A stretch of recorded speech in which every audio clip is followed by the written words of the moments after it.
Kamusta mga kaibigan? Ako si Typhoon. Mga kaibigan, binabati ko kayong lahat mula sa panibagong araw ng isang mahigpit na yakap. Kamusta? Respeto, pagmamahal. Pasensya na, hindi ako nakapag-upload kahapon dahil sa malakas na ulan. Ngayon, itutuloy natin kung saan tayo tumigil. Tandaan ninyo, may dalawang bagong miyembro sa bukirin natin. Isang lalaki. Natasha, magpakabait ka anak. Dumating si Odin, isang lalaking Rottweiler at isang tuta. Sabi ko, pupunta siya sa Samsung. Mamaya magpapaliwanag ako tungkol sa kanya. Nandito rin si Batin, tagapagsanay ng aso natin. Batin, tuwang-tuwa sila sa pagtuturo mo. Oo, nakita ko rin sa mga komento, kuya. Talagang nasisiyaan sila. Ibig sabihin, nagugulat ang mga tao, sabi nila, hindi pa sila nakakakita ng ganitong tagapagsanay, hindi lang sa Turkey, kundi sa buong mundo. Kung may gusto makipag-ugnayan, kuya, mag-message na sila sa akin ng privado. Ako na ang bahala sa kanila. Ako na ang makikipag-ugnayan. Masaya kami na, ibinabahagi mo ang ganyang karanasan sa iba. Ipinapakita mo rin kung ano ang tama. Mas maganda, kuya, kapag naibabahagi ang kaalaman. Gaano mo na katagal-taglay ang kaalaman ito? Mga huling 3 araw lang, kuya. Tatlong araw na, mga kaibigan. Ngayon may isa na namang bagong anak na dumating sa ating bukirin. Bagong lalaking Rottweiler, ang ganda talaga. Ang galis talaga. Ibig sabihin, 35 araw pa lang siya, kaya maliit pa at madalas namin siyang pinapakain. Kung ikukumpara mo siya sa ibang mga tuta, malaki talaga ang pagkakaiba nila. Pero yung bumo niya, yung physical na itsura niya, talagang napakaganda. Isang kamangang anak talaga. Ngayon, ipapakita ko siya at ang trabaho namin, may surpresa rin ako tungkol kay Odin. Ngayong araw, magiging puro ng surpresa ang video na ito. Ang hiling ko lang, sana wag niyo akong bigyan bago yon. Pakiusap, para masuportahan ako, pakilig ang video na ito, mag-subscribe at mag-iwan ng komento. Matutuwa talaga ako. Mahalaga sa akin ang inyong like at komento. Huwag niyo akong bigyan, huwag kayong tamarin, gawan niyo na ako ng pabor. Ngayon, inilapit ko na si Asil kay Hector mga kaibigan. Si Hector Baba, tunay na anak ng Italia. Nasaan na ang leon ko? Tingnan mo kung paano siya ginaganahan. Grabe ka talaga, idol. Tingnan mo. Sige anak, tumayo ka na. Tumayo ka, ipakita yung dangal, yung ko. Sa tingin ko, marunong ng Turkish si Hector. Kasi naintindihan niya ako. Carlos Baba, ano raw sabi niya? Ano raw sinasabi niya, pare? Tunay na leon. Inilapit ko si Asil sa tabi niya. Nasa hit si Asil. Nag-hit siya at mukhang lumipas na rin yun. Akala ko may paparis ko sila. Pero lumipas na ang hit niya mga kaibigan. Kaya naiwan siya. Hindi sila nagkapareha. Hindi ko rin nakita kung nagkapareha sila. Hindi ko alam. Sabi ko ulit, hayaan mo lang siyang sumama sa tabi mo. Sige Hector ko. Grabe, ang galing mo talaga anak. Sana'y palpalain ka ng Diyos. Makikita ko na ba ang mga anak ng anak ko sa lalong madaling panahon? Ha? Parating na ba ang mga tuta ng anak ko? Naiingit mo sa si Carlos. Tingnan mo, itong mga Cane Corso na to. Puntahan mo si Carlos at mahalin mo siya para tumahimik siya. Hindi ko marinig sarili ko. Seloso ang mga Cane Corso sa kanilang amo. Napakalapit at tapat nila sa kanilang amo. Gustong gusto ko talaga ang katangian ng lahing ito. Ang gaganda ng itsura at ugali nila, di ba? Aslanim. Lahat ng gusto natin ay sumakatawan sa kanila. Masyaallah sa mga aslan ko. Asil, kamusta ka? Kaaway ng mga asno. Ilang araw na lang at manganganak si Zainahani, mga kaibigan. Anak, huwag kang masyadong tumalon. Sige na, nadala ka na rin. Teka lang anak, teka lang. Talagang lumaki ng tiyan niya. Sa palagay ko, may 1 linggo pa siya. Sa loob ng 1 linggo o 10 araw, manganganak na siya. Ngayon, maghahanda ako ng lugar para sa kanya sa panakan. O kaya, dadalhin ko siya sa panakan. O kaya naman, bakante pa yung isa nating container. Doon mo siya ilalagay. Malaki. Ang posibilidad na ilagay ko siya sa container. Dahil mas maluwag at komportable siyang manganak doon. Malaki ang posibilidad na ilipat ko si Zaina doon sa loob ng ilang araw. Pero titingnan ko muna kung paano ang lagay niya. Siyempre, kailangan din natin dalhin ang isa sa mga babaeng aso sa ultrasound bago manganak para maipacheck siya. Oh, Zaina anak! Anong nangyari? Bakit ka nagagalit kay Linda, ha? Pasaway ka! Bakit galit ka kay Linda? Nagsiselos! Grabe rin magselos si Nora. Natasha, magpakabait ka nga. Huwag mong kontrolin si Linda! Alex! Sa toto lang batin! Balibong lahat sa Alex natin! Ako rin, balik kay Alex, kuya, Alex. Alam mo, may sabihin ako sa'yo. Si Alex ay talagang napakagandang kalidad na aso. May plano na rin talaga ako. Alam mo naman, may pedigree si Alex. Sana makahabol tayo sa paligsahan at kung walang aberya, gusto kong isalisin na Alex at Odin, tig-isang lalaki at babae. Sigurado akong malayo mararating niya, kuya. Ano ba ibig mo sabihin? Anong lugar yun, pare? Dalhin mo si Alex sa kategoryang pambabae. Tingnan natin kung hindi siya maging una, wala na akong masasabi. Ganyan ako katiyak, sinasabi ko sa'yo. Yun ka. Anak, tingnan mo. Napakagandang kalidad ng mga anak ang mga to. Grabe ang galing naman. Talaga hulma ng ulo at katawan nila, oh. Diyos ko, ilayo mo ang mga anak namin sa masamang mata at inggit. Di ba, Carlos Maba? Kahapon, nagkasakit at nagtate ang isa sa mga tuta namin, mga kaibigan. Hindi ko alam ang dahilan ng kanyang karamdaman. Sabi ko, baka kung ano pa mangyari, agad ko siyang inihiwalay. Kahapon dinala namin siya sa veterinaryo. Nilagyan namin ng serum ang babaeng tuta namin. Ang nagkasakit ay si Sofia, mga kaibigan. Kahapon dinala ko siya at nilagyan ng serum. Medyo wala siyang ganong kumain. Iningatan ko siya at ilagay sa ibang kulungan. Sa awa ng Diyos, maayos ang ibang mga anak namin. Maganda ang pagkain at pag-inom nila lahat. Normal ang kanilang dumi.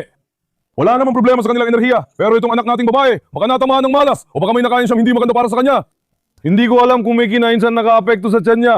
Sabi ko, sana hindi madugong pagtatae. Salang nga kuya. Kaya para sigurado, agad kaming nag-ingat. Sa ngayon, okay pa ang lakas niya. Pero sabi nga nila, nakapagliligtas ng buhay ang maagang pagtukoy.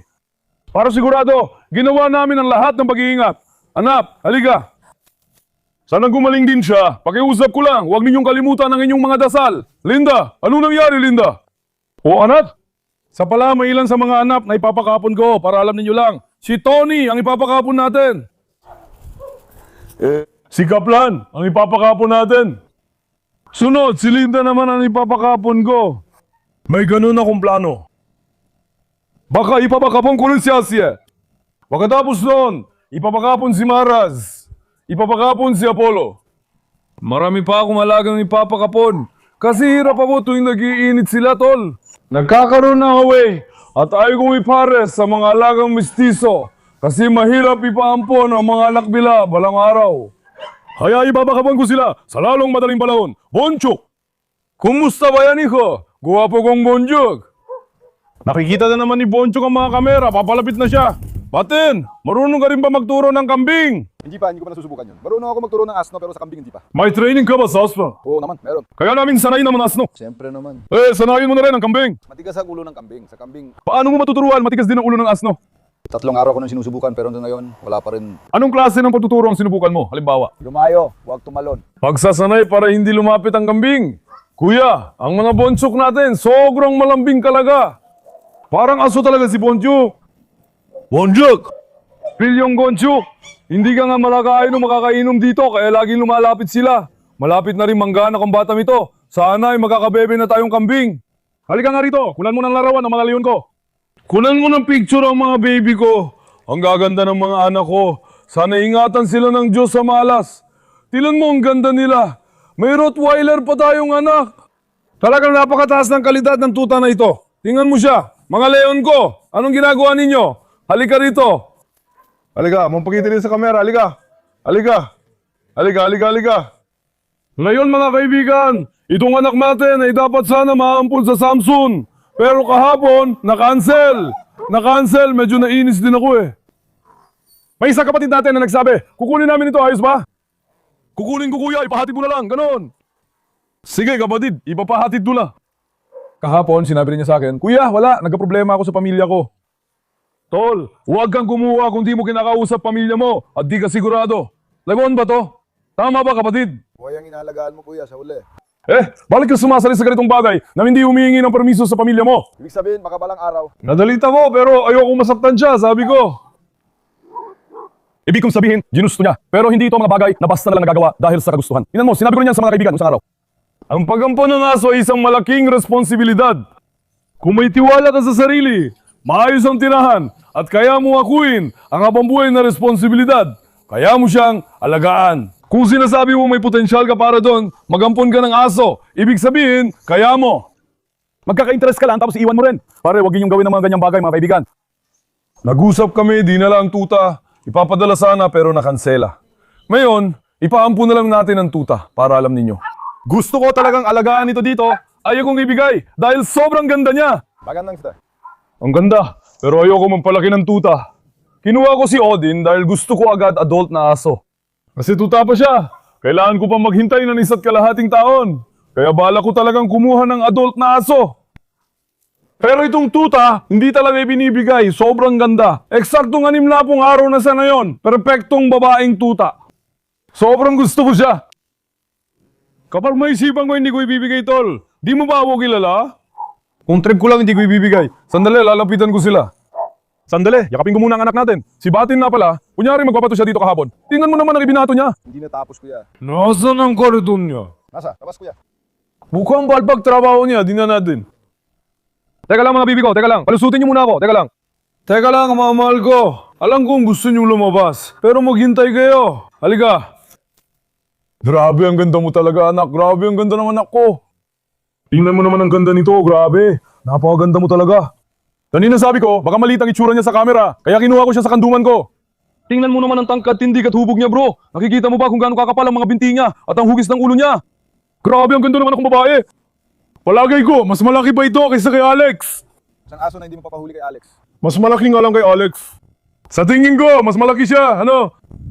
Mukhang malaki na siya kahit babae pa lang. Pero parang lalaki, grabe talaga. Grave talaga. Ang kapal ng mga buto niya. Maganda rin ang ugali niya, matalino siyang babae. Gusto mo bang bigyan ka namin ng pangalan, ha? Gusto mo rin mabigyan ka namin ng pangalan? Batin, magbigay ka nga ng pangalan. Kuya, sabi mo may 80 aso sa bakuran, pero walang pangalan. Wala na kaming maisip na pangalan. Ibig sabihin, wala tayong pangalan. Kung ganon, Shibas na lang ang itatawag ko dito. Maganda ang Shivas. Ha? Baka iba ang Shibas. Anong masasabi mo, anak? Teka, palabasin muna natin siya sa labas. Mga baby, mahal ko rin kayo. Hindi ko kayo pinabayaan. Mahal ko pa rin kayo palagi. Kakapasok ko ng batang ito, kaya binibigyan ko siya ng atensyon. Sandali, si Fistic ay mabait at magandang aso mga kaibigan. Tingnan ninyo. Sabi ko, saan ko ilalagay ang tuta? Ayoko mag-isa siya. Nilagay ko siya sa tabi ng mga anak ni Fistic. Kaya magkakatabi at magkayakap silang natulog. Hindi tinakulibustak ang tuta natin na ito. Inalagaan niya ng maayos at mabuti. Parang magkakapatid na sila lahat. Napakabait at maganda ang ugali ni Fistic, di ba anak? Sana turuan mo rin silang huwag umatake sa mga manok, di mafustik ko. Tingnan mo kung gaano siya katalino, hindi man lang siya gumagalaw. Nora, ba't imbilisan natin sa harang pinto? Baka pumasok ang mga destan. Nora, bakit mo binuksan ang pinto, ha? Pasaway ka talaga, Nora. Halika nga rito. Palayain na natin ang babae niyang kuya. Huwag naman sasama galayo. Halika, siya na naglalakad. Shiwas. Shiwas, halika. Halika. Sa totoo lang, na yon ang tamang oras para sanayin sa mga kaibigan. Na yon ang tamang panahon. Halika. Halika, tingnan natin. Ang galing mo. Grabe, ang ganda talaga ng alaga ko. Halika. Halika, Shivas, halika. Halika, kuya. Ang ganda ng kulay niya. Sobrang perpekto. Ngayon, medyo madumi lang siya kasi nadumihan ng putik.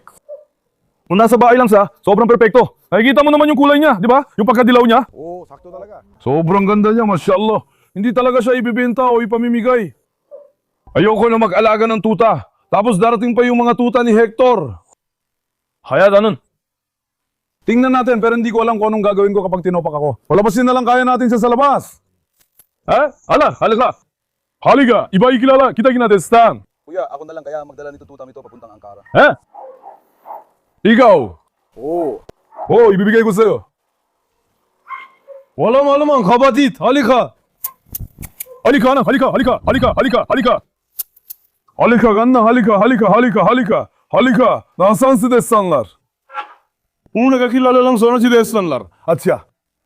Takmo na. Si Natasha na ang mag-aalaga sa'yo ngayon. Tingnan mo si Natasha. Napakatapat na aso. Alam mo ba, napakausay ni Natasha bilang ina.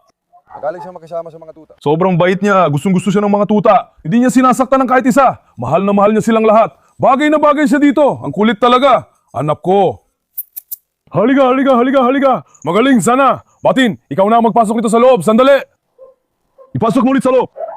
Baka masaktan siya ni Narestan o ibaba. Baka siya makagat kasi maliit pa siya. Ngayon, may mga bagong kaibigan. Ipakita ko sa inyong bagong tuta. Ay, saan siya pumunta? Pumunta ba siya sa kwarto niya? Sandali lang. Hinamanta natin siya dito natutulog. Nilagay ko lang siya ngayon para mag-video. Teka lang, tingnan natin. Kunan mo nga ang aking leon. Kunan mo ang kagandahan niya. Grabe, ang anak kong lalaki. Anak ko talaga. Grabe sa ganda ng tindig mo.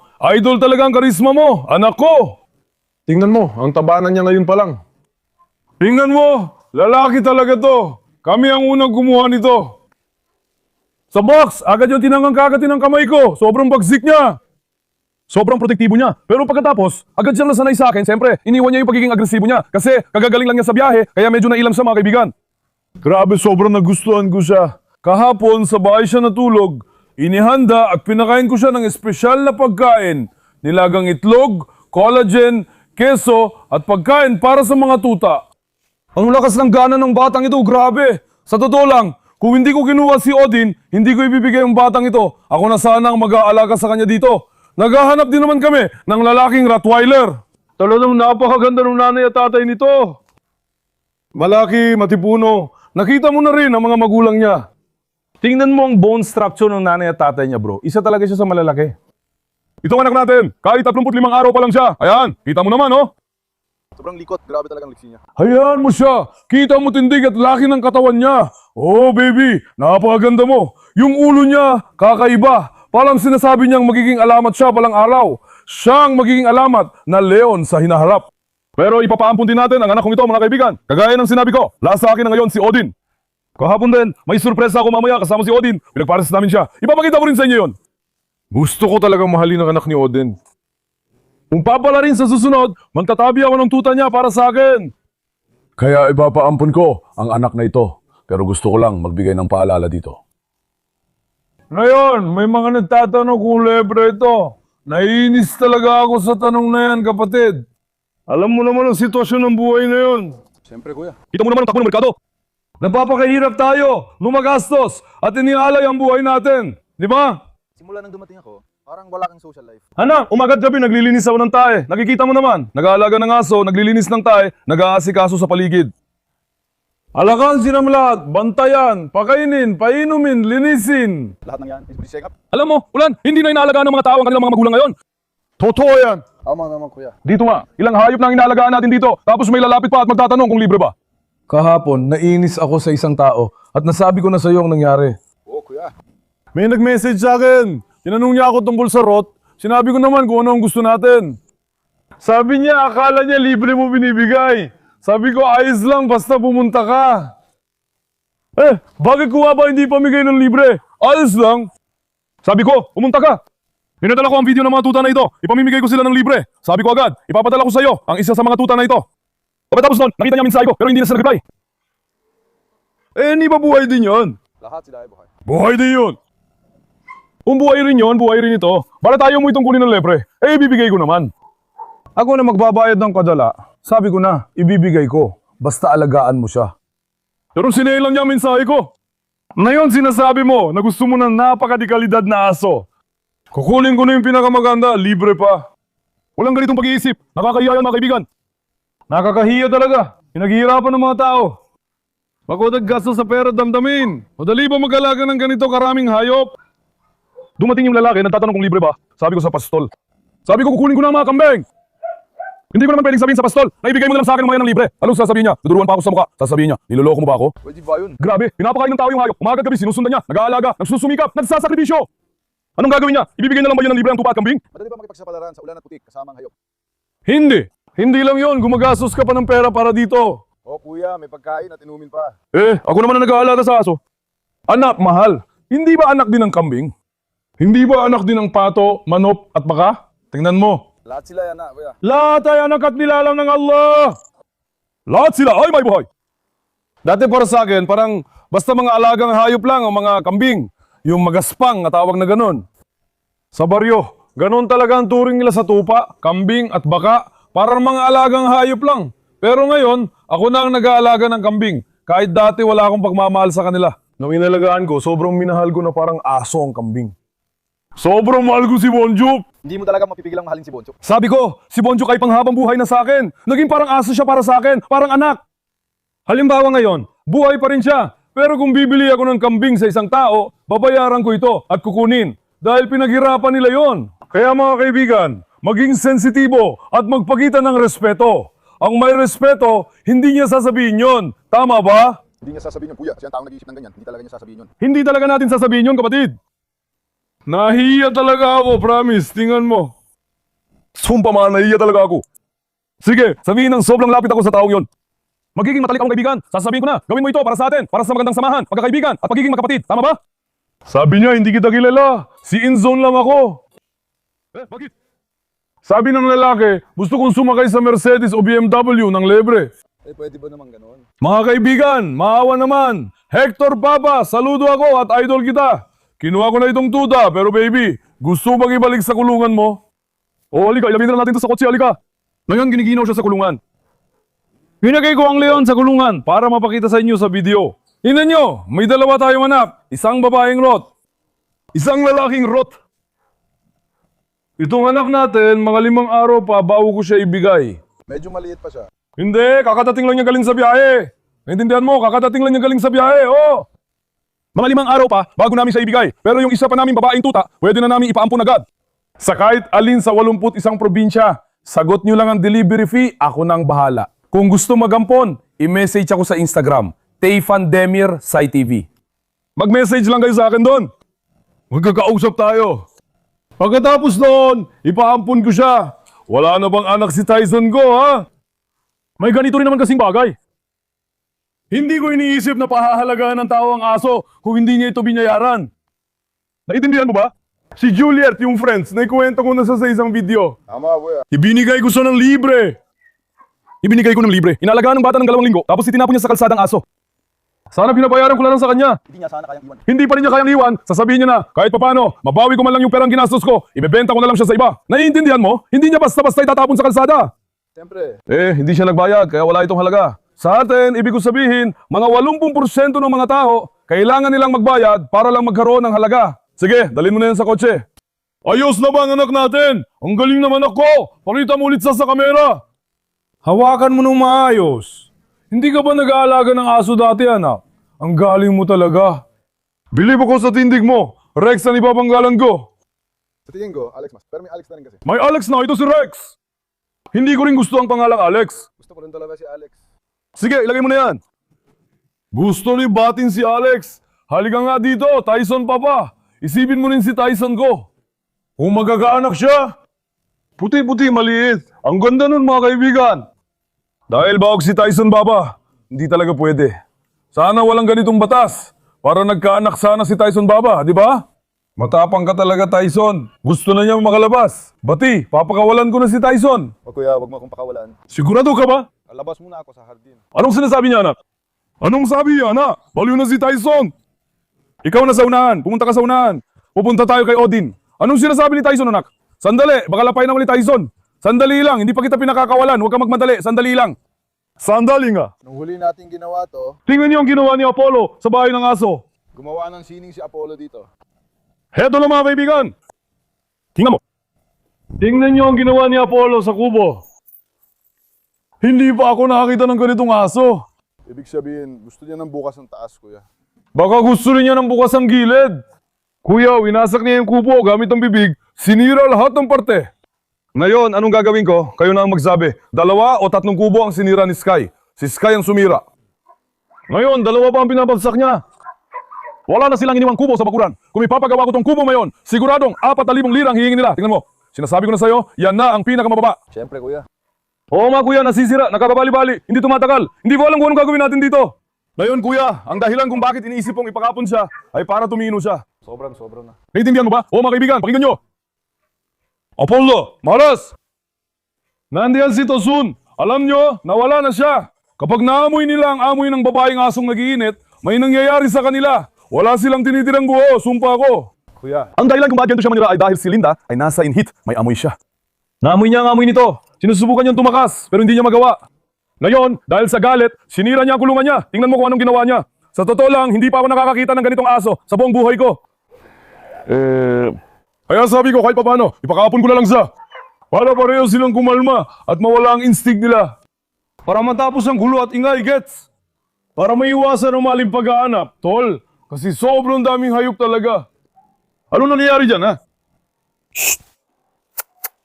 Alika! Huwag kayong mag-away. Ano nga bang sinasabi ko? Ang hirap kontrolin ng ganitong karaming hayop ng sabay-sabay mga kaibigan. Sobrang hirap, naintindihan niyo ba? Hindi madali. Bantayan silang lahat. Bantayan ng asong nasa inhit. Protektahan, alagaan, isara at kung ano-ano pa. Kunang mo si Odin pa siya. Odin! Grabe, tapang ng anak kong Leon. Tunay na anak ng Alemanya at Kreuzberg. Saludo ako sa'yo. Tingnan mo ang karisma, tindig, forma at katawan ng anak kong si Aslan. Grabe, nilika talaga siya ng Diyos ng maingat. Parang leon talaga ang anak ko. Ang galing mo pa, Syam. Bella. Nasaan na ba ang pinakamaganda kong anak na babae? Nasaan na ang anak kong si Bella? Parang makina talaga si Bella. Ngayon, tingnan mo. Si Bella ang nanay ng mga desta namin. Ngayon, ang ugali nitong si Bella ay medyo matigas. Medyo mabagsik na aso siya. Hindi mo talaga maulaan ang kilos niya. Sobrang kumpiyansa sa sarili. Dito, naisip ko na makatuwiran talaga na iparas ang dalawa. Nagkainat si Bella kamakailan, mga 1 linggo nang nakalipas. Hindi ako sigurado kung tapos na. At hindi ko rin mapapangakuan sa pangpapalahi. Kahapon, pinagsama ko sila at nag-effort sila magdamag. Dali-dali ko rin silang dinala dito kahit di pa naikalat ang mga bato na yun palang gagawin. Wala na rin ibang lugar ngayon. Kailangan ko ilagay si Odin sa matibay na lugar, mga kaibigan. Hindi ako kampante sa ibang kulungan na yon. Kakakuha lang namin kay Odin. Di ko alam kung tatalon, tatakas, lulundag, sisira o kakagat siya. Ito ang pinakamatatag na lugar. Sabi ko, ilalagay ko si Odin dito. Dito na lang manatili si Odin. Buti na lang at hindi siya nakatakas dito. Hindi rin nakatakas si Bella. Nandito lang sila ngayon, kuya. Pagtatambalin natin sina Odin at Bella. Sana maganda ang maging anak nila. Sa totoo lang, di ko noon balak ipares si Bella. Wala rin naman tayong lalaking Rottweiler dito noon. Kaya sabi ko, wag ko na naman siyang ipares na yon. Nang dumating si Odin, sabi ko, sana magkaanak agad si Odin, Papa, para may isa agad tayong mamahaling tuta niya. Dapat dumating agad ang tagapagmana niya. Sabi ko nga, si Odin, Papa, dapat agad magparami dito. Odin ko, ilalabas naman natin siya. Watong kunin mo si Bella. Ayos ba? Ikaw, ang kukuha kay Bella. Kunin mo itong Karina. Kukunin ko si Odin, ayos. Ilabas natin sa hardin ng 2 yon. Sanay muna natin si Odin, Papa. Tingnan natin, Odin. Nasaan ang leon kong anak? Anak talaga ng karisma si Odin. Ako na lang kaya kukuha sa kanya. Sandali. Sandali. Hawagan mo si Bella. Hawagan mo. Agad. Tingnan mo ang tikas ni Odin. Ang mahal kong anak. Grabe. Ang tapang ng anak kong lalaki. Halika dito, anak kong si Bella. Halika, ganda. Halika, para makita ng mga tao ang tikas mo. Si Bella, langat siya. Silang 2 lang. Bagay na bagay sila. Hindi ba? Bagay sila. Bagay nga, at ang ganda na naging kombinasyon nila. Sandali, Linda. Sana hindi ka na lang pumasok, anak. Sandal lang, anak. Huwag papasukin si Linda. Dumating na si Nora. Sandali, sana hindi niya atakihin si Nora. Si Nora, napakabuting anak talaga. Teka! Noong nakaraan, ganito rin ang ginawa niya. Tapos bigla siyang umatake, si Odin. Hindi ako ganap na natitiwala sa kanya. Teka, tingnan ko nga. Kita mo naman leader si Bella, di ba? Yung paa niya parang kinikis-kis at nagkakarkal sa lupa. Latang kapagkita ng pagiging natin. Sinasabi niya, ako ang boss dito. Unti-unti siya naglalabas na ugali. Napakataas na kumpiyansa sa sarili ni Bella, kuya. Gustong gusto ko ang ugali niya. Halika nga rito ngayon. Kinakakat yung tali, mag-ingat ka. Si Bella, kinakagat niya yung tali ng ganyan. Siya ang gustong magpalakad sa sarili niya. Halika, dalhin natin si Odin kay Apollo. Hindi ko pa siya nadadala. Ngayon, dadaling ko siya. Apollo, ano ginawa mo sa kulungan mo? Kailangan namin ilipat na yun. Baton, kita mo ba ang taktika ni Apollo? Tingnan mo, pinapaluwag niya ang kadena. Lalapit ako, tiyak masusugod siya agad. Ganyan katalino ang utak niya. Sobrang. Tingnan mo ganyan ang utak nito, tingnan mo. Nakikita mo ba? Tingnan mo. Hindi tayo mapapaloko sa ganitong palabas. Sandali lang! Pareho silang 2 na tense ngayon, kuya. Humalik si Apollo. Hindi sila nagagawa ng dominansya. Naamoy ni Apollo ang amoy ni Bella dahil nasa init si Bella. Sandali! Si Tyson Papa ang napapaliw. Tyson!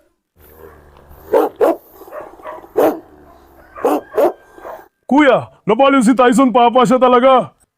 Tunay kang anak ng Argentina. Naku, mahal na mahal kita. Si Tyson Papa, para maging na magtrabaho. Loko, saglit lang. Sa tingin ko ngayon, Sandali, konting layo ka, baka gumalaw siya. Mukhang mag-aaway ang mga to.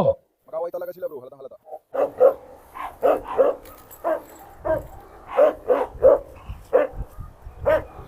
Ayan na si Marla. Nakikipagbanggaan kay Bella. Mag-ingat ka. Mag-ingat ka talaga. Narito na ang tunay na reyna, ang matandang lobo at ang veterano. Siya talaga ang boss dito. Siyang Ebenito. Siya ang amo, ang babaeng amo. Oo, siyang babae nga mo. Sandali, tingnan ko nga. Bantayan mo sino Marla at Bella. Nag-aaway. Mahal na mahal ba niya si Nora? Mukhang mag-iinit na rin si Nora. Saan mangyari yun ng maayos?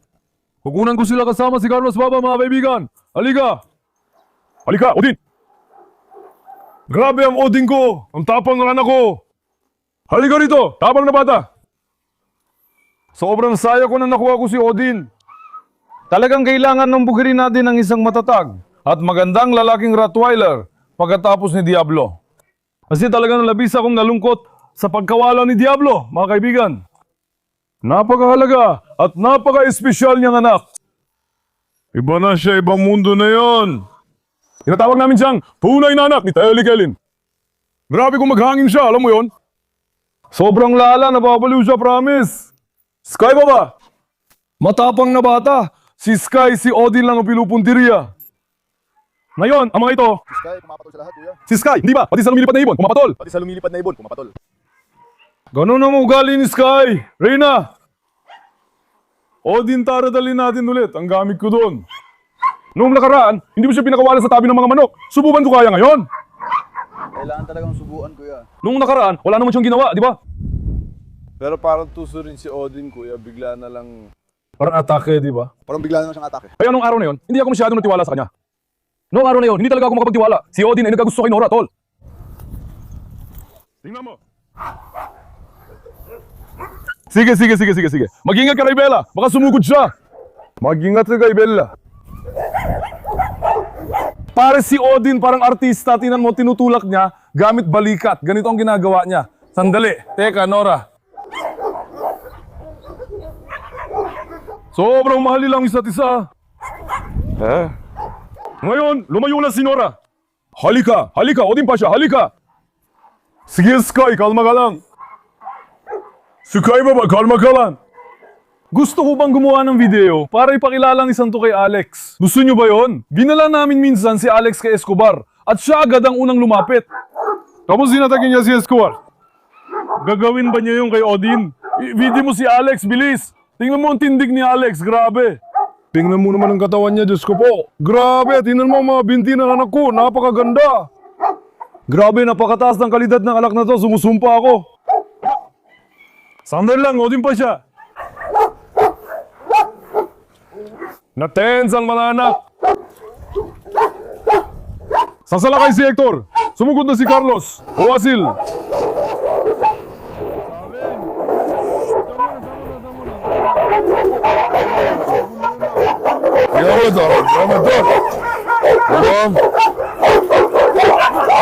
Lumabas ka!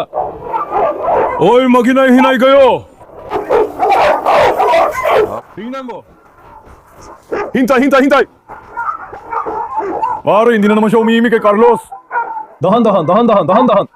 Hindi ko marinig ang sarili ko, pare. Dahan-dahan lang. Halika, anak, uminom ka muna ng tubig. Tingnan mo, inaaway niya ang iba, pero tahimik siya kay Carlos. Sa tingin mo kaya magkakasundo kaya sila ni Carlos? Kailangan natin subukan, kuya. Pero tahimik lang siya kay Carlos, tingnan mo. Wala rin sinasabi si Carlos dito. Si Carlos ang umatake pero to, hindi naman kumikibo. Maaaring ginagawa niya ito sa loob ng kulungan. Baka kung sa labas ay magiging maayos siya sa ganung paraan. Kasama niya si Bella. O ayan, inom ng tubig. Bella, kuya, tingnan mo naman to. Perfecto ang babae talaga. Haydut! Dumating na magnanakaw. Kamukha nito si Haydut. Anak, tingnan ko ang tubig mo. Ito si Nora. Talagang bagay na bagay ang dalawang to. Ama, iniisip ni Odin si Nora. Si Nora, ang nasa isip ni Odin, nagsiselos din si Bella kay Nora. Susugod yan, mag-iingat ka, susugod. Si Bella kasi, laging biglang sumusugod. Teka, si Destan ba yun? Tingnan natin kapag nakita ni Destan ang nanay niya. May sasabihin kayong nanay niya sa kanya. Grabe, halos kasing laki na nila ng nanay nila patin. Anak, parang maliit pa rin sila para sa amin. Ngayon, kasing laki na talaga nila ng nanay nila, kuya. Oo, halos kasing laki na ng nanay nila. Mukhang lalaki talaga sila. Baka kasing laki pa ni Odin. Oo, magiging ganun nga, kuya. Baka maigitan pa niya. Malalampasan ni Destan at malamang si Haydut din. Mas matangkad at mukhang mas malaki ang ulo niya kaysa kay Odin. Sa tingin ko, magiging katulad siya ni Odin. Sandali lang, Odin. Sige na, Carlos Baba. Kalma lang. Sandali! Shh! Baka magawin. Naku. Sige na. Batin huwag mo siyang papasukin. Inaatakin niya ang mga manok. Halika nga dito, anak. Halika. Darhin ulit natin siya sa mga manok, kaibigan. Sinubukan natin dati, pero wala naman siyang ginawa. Noong panahon na yon, kakarating lang niya. Malamang, ibang naging reaksyon niya noon. Ngayon, bilang niya gagawin yon, makikita natin. Mag-ingat ka kay Bella, ha? Sige. Halika. Halika, Odin. Odin, halika boy. Carlos, nabasag mo ang timba. Bilisan mo. Alisin mo si Carlos yan. Bilisan mo. Kunan mo yung posisyon na yan. Bilisan mo. Huwag mong parambasin yung posisyon na yan. Bilisan mo. Tingnan mo yung karisma niya. Inilalabas pa niya ang mga unahang paa niya. Grabe. Ay, doon talaga. Grabe. Italianong semental. Neon, ning Anadolu to, Anadolu. Grabe, anak ko talaga si Carlos. Kuya, nakapagagaling niya. Seryoso. Bonjuk. Bonjuk, halika nga ito. Bonjuk, halika. Di ba kilala ulit kita sa ranla? Halika. Halika, Bonjuk. Bonjuk. Parang iniisip pa na baka wala naman siyang gagawin. Pero hindi rin ako makasiguro, tol. Ha? Tingnan mo kung paano tumingin si Bonsok. Bonjuk, sino ang dumating? Bonjuk. Halika dito at makipagkaibigan ka kay Odin. Tingnan ko nga kayo. Halika. Kuya, agad silang kumatakbo. Mukhang sapat na ang tingin ni Odin para tumakbo sila. Agad silang tumakbo. Halika, Odin. Dalhin natin si Odin sa tabi ng mga tuta. Tingnan natin. Ang ganda nito. Sa palagay ko, bagay sa akin si Odin. Talagang bagay na bagay sa akin. First step! Anak, nandito ang tatay mo, Sivas. Shivas, si Odin ang tatay mo. Teka, lumipat ka muna, anak. Shivas, halika, Shivas. Sinasabi ko sa'yo, Sivas, makipagkilala ka sa tatay mo. Shivas! Nakatutok si Shivas sa kamera. Gusto niyang tumingin sa kamera. Halika! Sige, tingnan mo. Si Odin, grabe, hindi rin niya ginulo ang mga tuta. Lagi sama naman siyang aso. Kailangan lang talaga ng kaunting oras. Tama ka, kuya. Ayang masanay siya dito. Makapag-adapt siya. Kuya, mas kilalain muna natin ugali niya. Kailangan natin siyang makilala para alam natin kung paano kumilos at kung ano ang inaatake, gusto at ayaw niya. Iwasan natin ang mga delikadong gawain. Pero ang pinakamagandang parte, may training siya sa paglalakad. Hindi siya umihila, kuya. Tingnan mo, may training siya sa paglalakad. Nakikita mo. Hindi talaga siya umihila. Kaya ako siyang ilakad ng walang hirap. Kung gusto mo mayong kunin si Odin at pumunta sa palengke, kaya ko siyang dalhin na walang problema. Tingnan mo. Hindi talaga siya umihila. Mashallah, sana ko lalaki. Odin ba siya? Sa totoo lang, pabayaan na lang si Bella dyan. Wala namang tao sa loob, di ba? Ilagay na rin natin si Odin doon. Ayos mo ba, Tin? Tingnan natin kung makakatakas si Odin. Huwag siyang ilabas. Mananatili siya sa loob. Subukan natin kung tatakas sila. Sandali lang, mga binata. Odin, dumangganap. Abang nandito tayo, magmasid tayo, kuya. Aba, nandito tayo. Tingnan natin kung tatakas siya. Hindi ko na rin iiwan si Odin dito. Hayaan na lang siya sa malaking kulungan. Dito naman lugar ng mga tuta. Oo, may mga tuta dito. Sundan natin. Tingnan ko tatalon siya dito. Si Odin, pero pila yung harapang paa niya, tol. Sabi ng lalaki, nahulog daw siya. Oo nga. Medyo pinahirapan siya nun. Dalhin natin siya sa veterinaryo para ma-x-ray at malaman ang kalagayan niya. Mukhang nasaktan niya yata yan. Nahihirapan siya ngayon. Minsan umuunggol siya dahil masakit ang binti niya. Lalo na kahapon, habang nagkakapares sila. Odin! Halika, anak! Ang galing mo, anak! Magkatabi na kayo ni Alex sa kulungan. Napakaganda ng lugar nito. Tingnan mo, dito ang Cane Corso. Tapos, sina Alex at Bella, parang si Odin. Ayos ang pagkakaayos. Haydut, papa! Saglit! Lambingin ko muna si Haydut. Haydut, halika! Tingnan mo! Lagi niyang binabantayan ng kapatid niya. Nakikita niyo ba? Pinag-iwalay na namin siya sa kapatid niya. Nasa isip niya pa rin ang kapatid niya. Napakamatapat niyang bata. Napapansin niyo, di ba? Promise, magiging leon ang hinaharap to. Sigurado ako dyan. Grabe, perfecto. Ahulman ang ulo niya. Ano kaya yung itsura niya paglaki, batin? Mukhang magiging nakakatakot siya, di ba? Marami akong inaasahan sa asong toton. Di ba? Isa. Sobrang lupit. Ibig sabihin, may matinding potensyal. Kuya, kamangamang man talaga ang anak ko. Grabe, ang galing talaga ng anak ko matapang. Halika, tingnan natin. Halika, tingnan natin dito. Hayaan mo, mahalin ka ni Papa. Sandali, dadaling kita kay Carlos. Carlos, ipakilala ka sa kapatid mo. Naiilang si Haydut kay Carlos. Tingnan mo itong anak kong halimaw. Tingnan mo itong halimaw. Si Carlos, parang totoong bata. Sige mga kaibigan, ipapakita ko sa inyo ang bagong Rottweiler na anak ko. At magbibigay din ako ng balita tungkol sa mga sorpresa. Sige, mahal na mahal ko kayo. Huwag niyo kalimutang i-like ang video at mag-subscribe. Ingatan niyo ang inyong sarili. Paalam! Mag-ingat kayo mga kaibigan ko.